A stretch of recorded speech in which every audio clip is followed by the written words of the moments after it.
ఇదేం పద్ధతి? దేనికోసం చేస్తారు? అసలు నేను చేసిన తప్పేంటి, నేను చేసిన అన్యాయం ఏంటి? ప్రజల కోసం బరాబర్ ఆ క్వారీలో ఇబ్బంది అవుతుంది, ఇల్లీగల్గా నడుస్తుంది క్వారీ. అది రేవంత్ రెడ్డి బేనామీ, సీతక్క బేనామీ, కడియం శ్రీహరి బేనామీ, ఎమ్మెల్యే నాగరాజ్ బేనామీ. వాళ్ళ బేనామీలకి కొంచెం ఎన్ని రోజులు రాస్తారు? ఇదేం పద్ధతి? అసలు ఈ దేని నాకు నోటీస్ ఇవ్వకుండా మీరు ఎట్లా అరెస్ట్ చేస్తారు? రేవంత్ రెడ్డి చెప్తే మీరు అరెస్ట్ చేస్తారా? రేవంత్ రెడ్డి చెప్తే మీరు అరెస్ట్ చేస్తారా? రేవంత్ రెడ్డి ఇదే కాదు కదా, రేవంత్ రెడ్డి మీ జీతం అయితే రేవంత్ రెడ్డి ఇస్తారు కదా. ఇదేం పద్ధతి? ఇది పద్ధతి కాదు కదా. ఇదేం పద్ధతి? ఇది పద్ధతి కాదు కదా. ఇది పూర్తిగా అన్యాయం. రేవంత్ రెడ్డి గారు పెట్టుకున్న అక్రమ కేసు ఇది.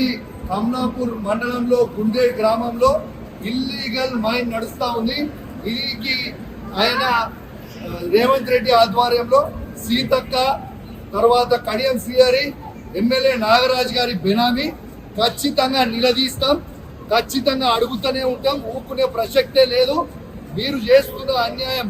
ఇల్లీగల్ మైనింగ్ నడుస్తుంది అక్కడ, కేవలం 2.5 hectares మాత్రమే ఉంటే ఇలా ఆడ ఇల్లీగల్ మైనింగ్ 20 ఎకరాలలో చేస్తా ఉన్నారు.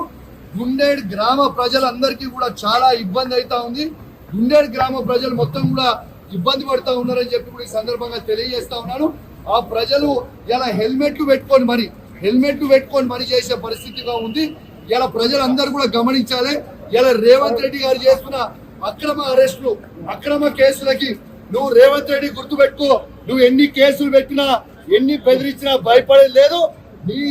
నీ సంగతి తప్పకుండా చెప్తాం, ఖచ్చితంగా ప్రజలన్నా చెప్తాం, ఖచ్చితంగా చెప్పే ప్రయత్నం చేస్తాం. జై తెలంగాణ, జై కేసీఆర్.